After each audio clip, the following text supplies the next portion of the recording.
গরমের দিনে সব সবজি দিয়ে মুগের ডাল বানিয়ে ফেলুন এইভাবে। আমার রেসিপির মতো দেখবেন এক পদ দিয়েই ভাত খাওয়া হয়ে যাবে। নমস্কার বন্ধুরা, মাই সিম্পল লাইফস্টাইল ব্লগে স্বাগত জানাই। দেখে নিন রেসিপিটি। প্রথমে কড়াই দিয়ে দেবো 3 টেবিল চামচ সর্ষের তেল। তেলটা ভালো মতো গরম হয়ে গেলে দিয়ে দেবো গাজর কুচি আর কুমড়ো কুচি, আর দিয়ে দেবো আলু কুচি। দিয়ে এটাকে ভালো করে ভেজে নেব এই সবজিগুলো।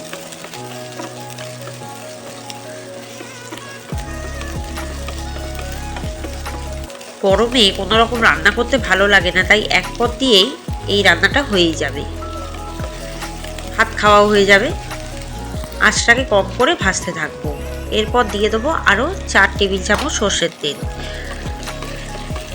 দিয়ে এটাকে আবারও ভালোভাবে ভাজতে থাকবো। এবার দিয়ে দেবো হাফ কাপ মুগের ডাল। ডালটা কিন্তু এই সবজির সাথেই ভেজে নেবো, আর আলাদা করে ভাজছি না। কারা কারা মুগের ডাল খেতে পছন্দ করে জানাবেন আমাকে। তেলের মধ্যে ডালটা ভাজা হলে কিন্তু টেস্টটা ভালো আসে।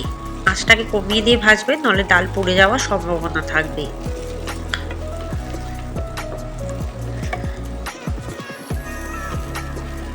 অনেকক্ষণ ধরে এটাকে কিন্তু ভাজতে থাকবো।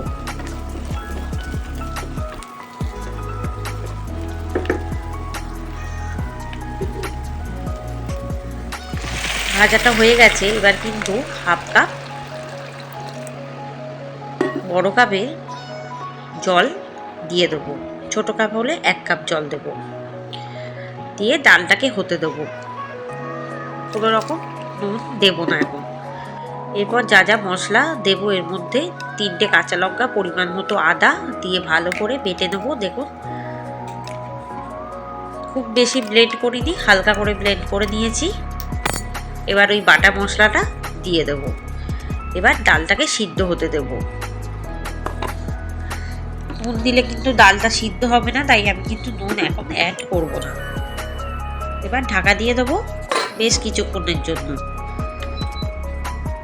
ঢাকাটা খুলবো।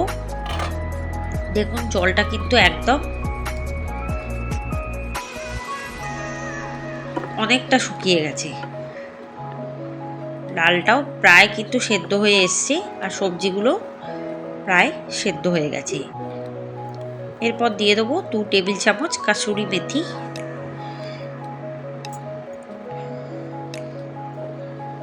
দিয়ে ভালো করে মিশিয়ে দেবো মেথিটা। এরপর এটাকে নামিয়ে রাখবো। এরপর একটা ফ্রাইং প্যানে দিয়ে দেবো 1 টেবিল চামচ বাটার।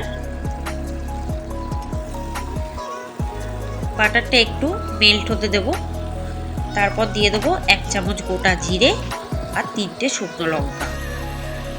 আর দিয়ে দেবো 1 টেবিল চামচ সাদা তেল। দিয়ে দেবো কারি পাতা।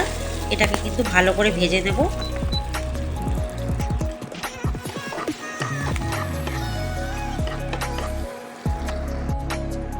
এরপর দিয়ে দেবো পেঁয়াজ কুচি। 2টো পেঁয়াজ ছোট ছোট করে কুচিয়ে দিয়েছি, সেটা ভেজে নেব। কারি পাতাটা আর জিরেটা ভাজার পর কিন্তু পেঁয়াজটা অ্যাড করব, তখন এগুলো পুড়ে গন্ধ ছাড়বে। এরপর এর মধ্যে দিয়ে দেবো পরিমাণ মতো নুন। 1 চামচ নুন দিলাম, যাতে পেঁয়াজটা খুব তাড়াতাড়ি নরম হয়ে যায়।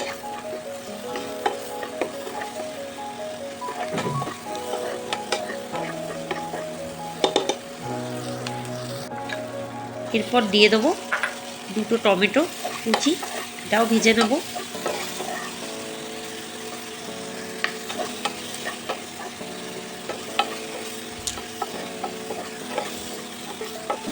টমেটোটা ভাজতে ভাজতে বেশ সিদ্ধ হয়ে গেছে। এবার কিন্তু ওই ডালটা বসিয়ে দিলাম। ডালের মধ্যে দিয়ে দেবো আরও 1 কাপ জল। যেহেতু জলটা পুরোপুরি শুকিয়ে গেছে, ডালে একটু পাতলা রাখতে হবে ডালটা। এবার যে মশলাগুলো এতক্ষণ ধরে ভাজলাম, সেই মশলাটা পুরোটাই ঢেলে দিলাম এই ডালের মধ্যে। নুনটা মিশে গেল। আর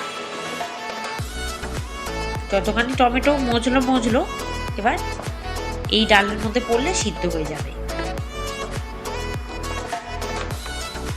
এরপর 15 মিনিটের জন্য ঢাকা দিয়ে রাখবো। 15 মিনিট পর ঢাকাটা খুলবো।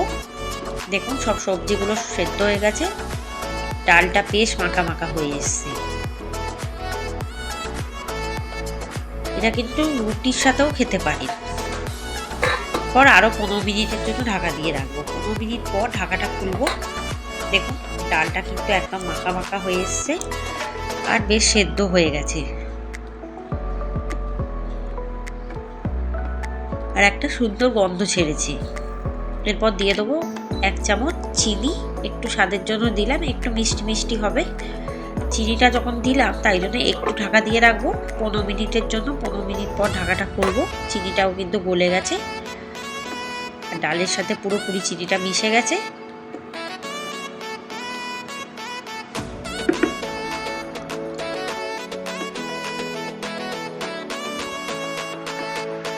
এরপর ব্যাস ডাল কিন্তু একদম ঘন ঘনভাবে রেডি হয়ে গেছে। এবার জাস্ট নামিয়ে সার্ভ করবো। রেসিপিটি কেমন লাগলো জানাতে ভুলবেন না।